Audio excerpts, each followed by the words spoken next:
How do I assess the current situation? Well, one thing I would say is I'll be feeling a lot happier if that Voges LB had been for real. It was disappointing there because a double strike at that stage certainly would have put us in the driving seat.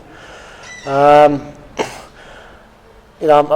think we've fought really hard to get ourselves into a situation where we can still win this test match, and pleasingly a few balls started to turn quite sharply just before the players came off for bad light. So hoping tomorrow a few things will go away and we'll be able to press home and hopefully finish off with a good victory. Word on the youngster Kusal Mendes, the way he went. Wow. What can you say? After one of the best innings I've ever seen. Absolutely brilliant knock. He seemed to have a plan against all the bowlers. He had an option for all of the bowlers. Showed real composure. The odd one did explode and turn on him, but he didn't bother about the previous delivery. He just focused on the next ball and got on with the job.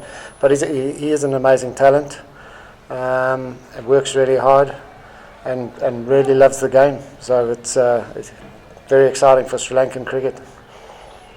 Can I just ask about the decision not to use the floodlights in this game in the event of bad light? Does that go across sort of your desk, or who decides? No, it doesn't go across my desk. We've sort of got the instruction in the match referees meeting, but I believe it's because the floodlights at all the venues. I think that's the reason for the decision. Yeah. With Mendes, were you expecting him to come on as quickly, or were you think, because 21-year-old kid, you throw him in at number 3, it's a big call, isn't it? He's been amazing. He's batted at 3 in all formats over the last couple of months. Shown wonderful maturity.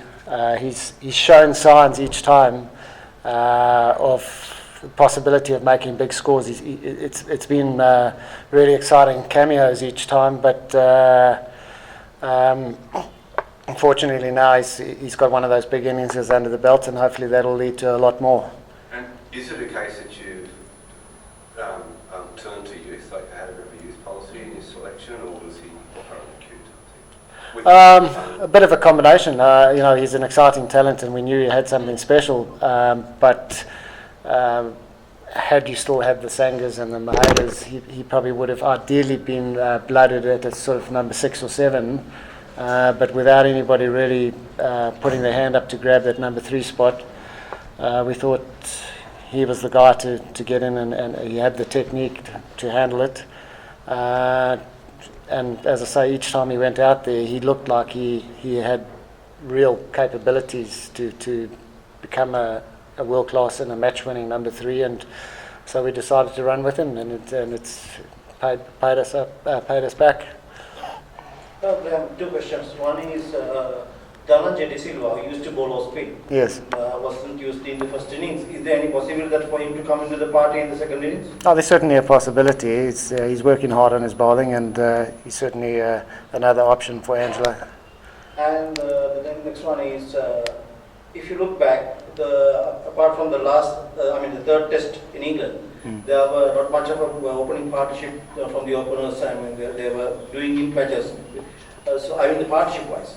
So, do you think that having a different kind of a combination in the openers will be fruitful in the next few games? Well, we actually tried a different partnership in the second innings in this game. Unfortunately, it didn't work. But certainly, it's always something to think about. Getting off to a good start is such a positive if you can.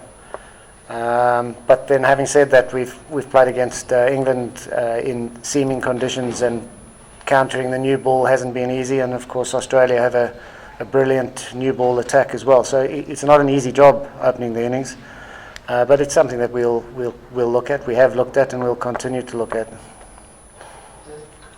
Graham, how settled do you think Smith and Voges looked, and how crucial is this 4-wicket partnership to the match? Well, I mean, they're class players, and their records are outstanding. So obviously the partnership is crucial, and if we can break it early in the morning, who knows what can happen. It's a funny old game.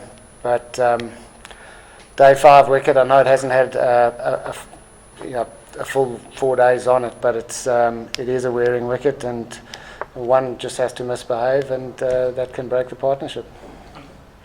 You've spoken about Kusal Mendes' technique a couple of times. What about his temperament? Can you just give us a little bit of an insight into sort of how he plays those kinds of innings? What he's like? He just seems an amazingly relaxed young man. Nothing really phases him. As I said earlier, he really enjoys playing, and he can't wait to get out there and bat. And doesn't seem to show any signs of nerves. He plays positively. He plays his shots.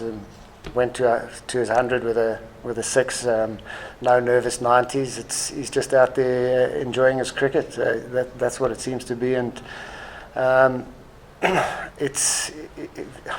he definitely puts a lot of thought into it, and he works hard and he prepares well.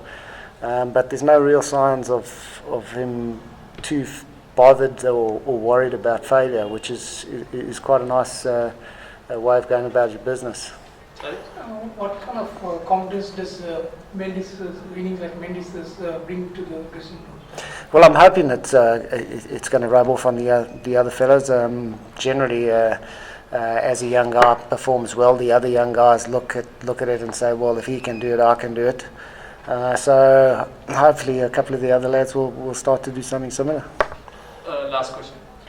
Were you convinced you had Burgess with that first ball before the review came through? I mean, umpire Kilborough seemed surprised by it. Well, it looked pretty close, but he got a long way down, and it was one of the first balls that sort of turned quite sharply. So there was always a chance that with the deviation and still a long way to go, that it might be missing.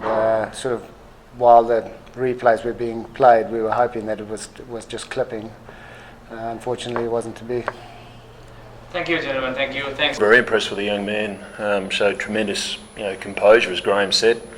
Very selective from the first innings to the second innings. He had a game plan. He stuck to it. So, he showed huge promise. Now he's just got to maintain that for a young 21-year-old to go out and score 176 against the best team in the world currently. It's a great effort.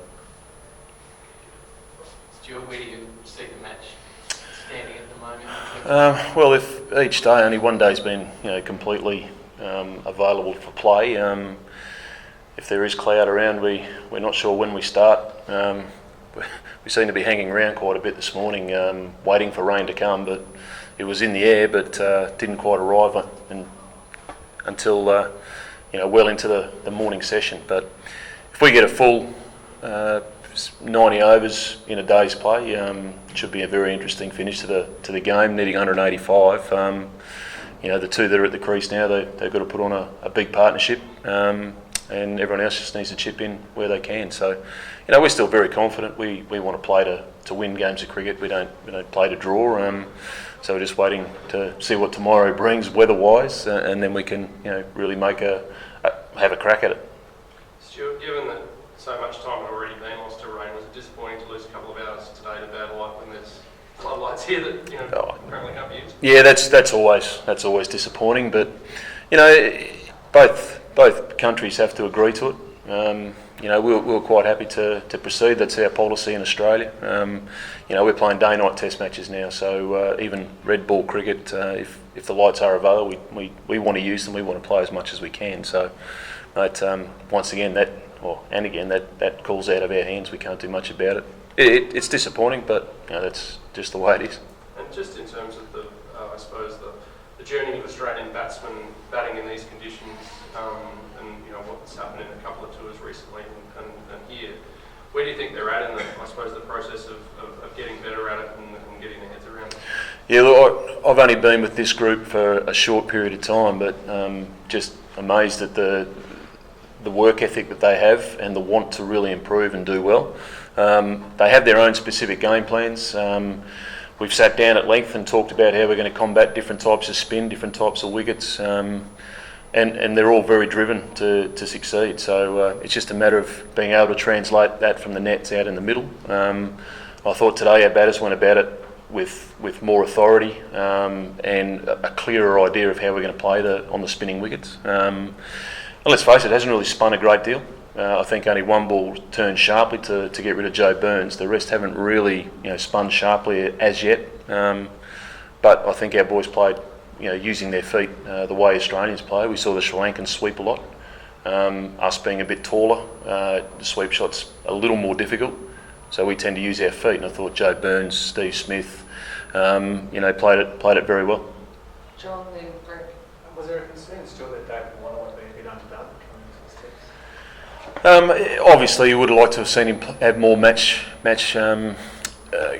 practice under his belt, but Dave is a guy that he doesn't really need to be playing every day, all day, every day to be good. He can come in and switch on, but mate, first innings he just looked like he wasn't sharp. And he openly said it himself. He missed out in a half volley. And today, I think we all saw what happened. It rolled under his bat or didn't bounce very high, and those things happen. So we're not concerned about his form. Not concerned about where he's at with his game. He knows he's been in these similar conditions in India. He knows what to expect, and the old saying, mate, you should see him hit him in the nets. He's hitting them like a genius. So once again, just needs to translate that from the net into the middle. No concerns. He's feeling good. His finger's okay. It's not 100%, but it's definitely not bad enough to stop him scoring runs. Will, then Rambo. Yes, Stuart. Mitch Marsh has a chance, had a chance to play a pivotal gig in his career. How does he approach it? Do you want him to go hard on the ball? He's probably best, give his one day sort of record with going hard, trying to Yeah, it's a difficult one here. The wicket dictates how you do play. Whilst I believe it's got a little better to bat on. I still think it's not easy just to come out and start going from ball one. I thought Joe Burns took the new ball on well down the ground. That's the way he said he wanted to play. For Mitch, I think he just comes out and bats. If he bats like he did in the first innings for a longer period of time, I think he can defend fours. He's that big and strong, and use his height to his advantage by getting as far down the wicket as possible. So, you don't want him to go out there and just swing recklessly. You want him to play good cricket shots and keep ticking the score over, which that's how we instruct our batters to bat all the time. Show some determination, show some guts, and really back yourself to get out there and score the runs. Being aggressive isn't hitting fours and sixes. It can be defending the ball and letting the ball go, but if you are aggressive with your mindset, it's amazing how good your feet and your body position ends up. Last two, Rambo. Stuart, just from your experience here, how do you read that pitch? Because it seems to, looking at scoreboards, if Pakistan chased 380 on the final innings here not that long ago, is it batting going to become very tricky on that day 5? Oh, it can do. It's not going to be a day 5 pitch though. We haven't played. I think we've played 3 days.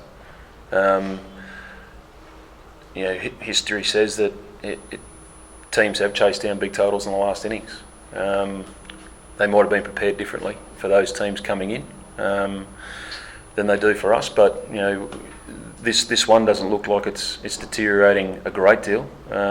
There's not many marks on it. You walk out there and Big Mitch Stark's been bowling left arm over for a few overs and he's hardly broken the surface. It's as hard as concrete. So it is what it is. It's very dry. Overnight, these conditions do tend to get the moisture back up into the surface. So the first half hour to an hour can be tricky, but the wicket's dry enough now. I don't think that'll be an issue as well. But early in the Test match, the first morning was definitely a bit tacky on top. Second day, first hour and a half was similar, and it has progressively dried out. So it's probably at its driest now. Last one. Stuart, Steve O'Keefe started off brilliantly for you guys in the tour. How crucial was losing him at that stage? Oh, look, it's heartbreaking for Steve.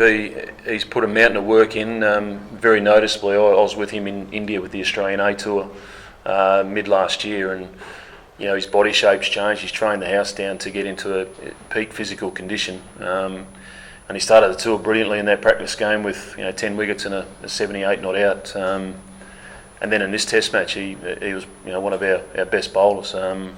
He just brings so much to the dressing room. He's a great bloke inside the dressing room. He's very, very important on the field with his chatter and his input all the time.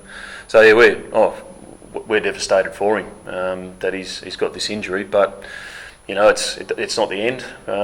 He's shown that these conditions he can perform, and we've got quite a number of series coming up in subcontinental conditions in the next couple of years, and I'm sure that Steve, if he's back to full fitness, he'll feature prominently in those.